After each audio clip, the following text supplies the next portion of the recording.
Hello, welcome to Dungeon Dwellers Podcast. I'm your host, Justin. Oops, is the recording still on?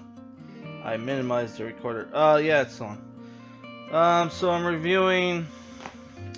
I should have the lights on. I just finished watching 2004 Spider Force. It's a South Korean movie. It's.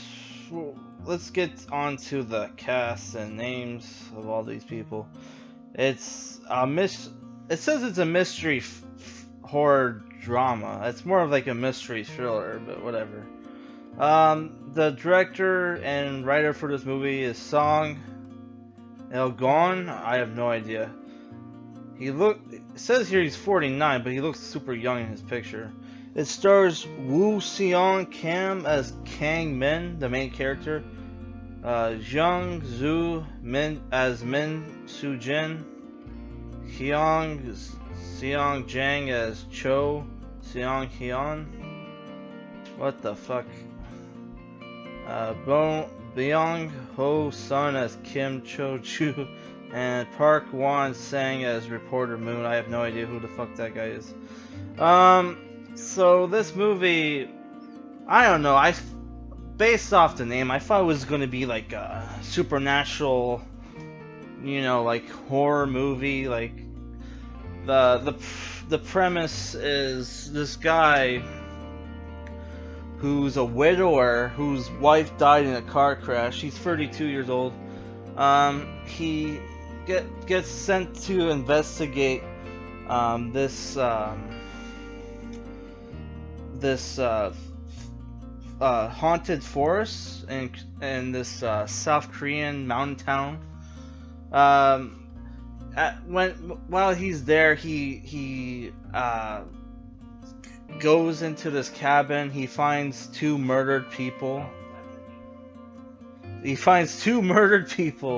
And one of them is his boss and his recently ex-girlfriend. And he's investigating the place, he hears a noise.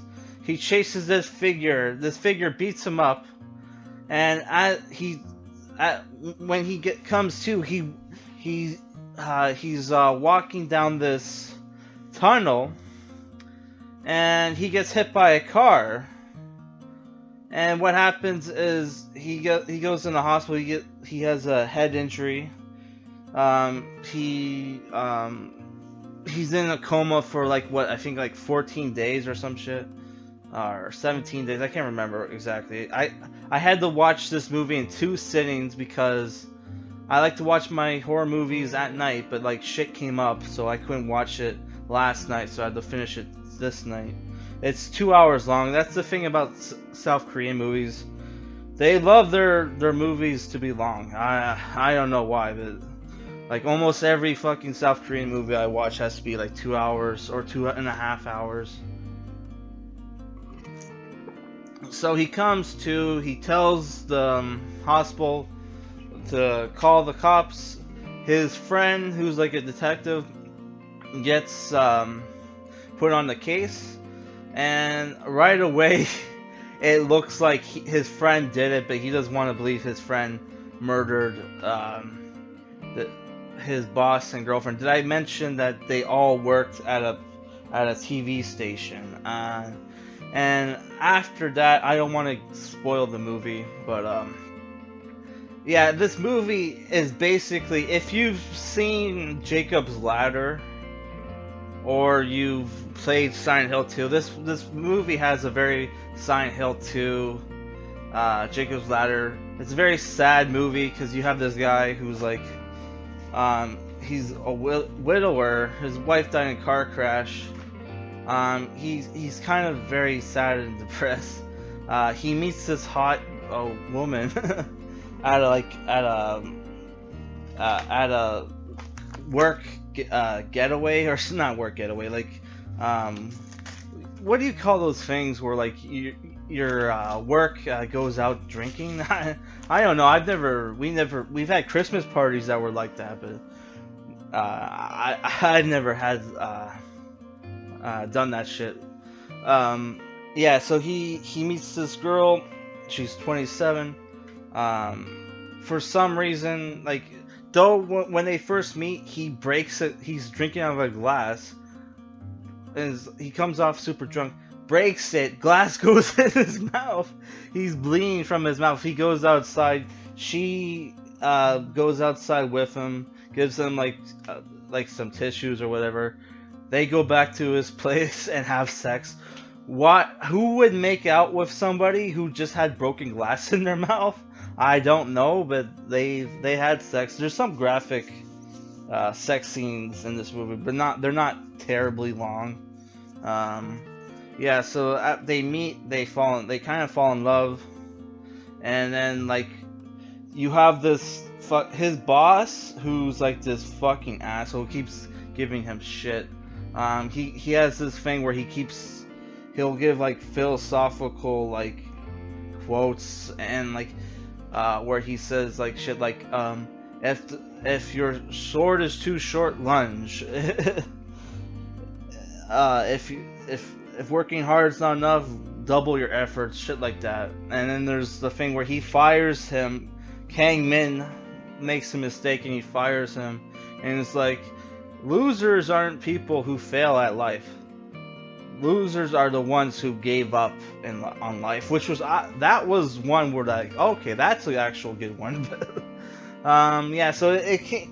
Watching it, you kind of get the feeling like, oh, this guy probably did kill, this guy probably did kill his girlfriend, or like, I don't know.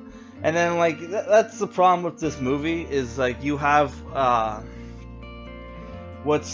I forget the term, but it's like you have an untrustworthy narrator, because like a lot of shit is jumbled up in this movie. I'll just get into my critiques in the movie. I thought the cinematography was good. It's a very sad movie, somber movie. There's a lot of sad music. What little gore there is pretty. I don't know. There's like one kill scene in the movie where like you see a guy shoot out blood from his neck, and it looks very much like Kill Bill. And like it's played very straight, but it looks kind of fake as fuck. But I don't know. The movie, I thought the cinematography was great.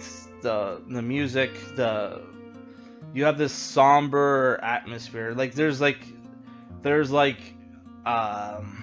cool ghost story in this movie, because one of the shows that the King Ming works on is called Haunted Mansion or something like that, where like they tell ghost stories and shit. It's the thing where like once you realize the movie has like a Silent Hill, is going for like a Silent Hill kind of thing, you can kind of tell how the movie is going to end. Which, if you don't know how Silent Hill games end, I'm not going to spoil it for you, but they tend to have the same kind of ending. Yeah. I don't know, if I had this movie, I looked up online what kind of rating people give it, and it's like a 6.5 out of 10. And I think that's about right, because the movie kind of has no rewatch value to it, because like rewatchability, sorry, because once you know the twist, which you see coming, like you don't really, there's no really cool characters. The movie kind of does. I actually might give it a lower rating, because the movie kind of doesn't make sense, because it's like, because there's scenes, spoiler alert, there's scenes where like King Min isn't in it, right? And then like isn't in it, and you just see the cops and like trying to working on a case, and it just comes like you get to the end of the movie and it comes like either he traveled back in time somehow, or the shit that happened previously in the movie didn't happen. And like shit like that I guess might have happened in like Jacob's Ladder also, but I didn't notice it. I don't know. This movie to me just seemed like they were going for like a Silent Hill, Jacob's Ladder kind of feel, and kind of failed. In my opinion, that they needed a better twist. I really don't. Unreliable narrators. That's the term I was thinking about, because that Lighthouse movie with Robert Pattinson and William Dafoe is another movie like that. Yeah, I would say it's at least the sex wasn't really worth me honestly getting, and I didn't like the fact that on the DVD they don't translate the names on the credits. So like I had to look up on Google who worked on this movie, which I didn't like that, to be honest. I don't know. It's not. This wasn't that fun of a movie. I was looking forward to it because I don't know. I guess I hyped it up for years. I thought the movie, I thought it was gonna have like a supernatural creatures and shit because of the name Spider Force, but no, it's more atmospheric. It's more of like a mystery kind of drama with some slight horror elements. It might still be worth watching it if you're into like Silent Hill kind of like stories and shit. And if you have a girlfriend, she'll probably get scared, and when girls get scared, you know what that means, they get horny. And it's pounding time. That was dumb. Yeah, so that's about it. I'll probably review. I figured out how to get my PS4 controller to work. So I'll probably be reviewing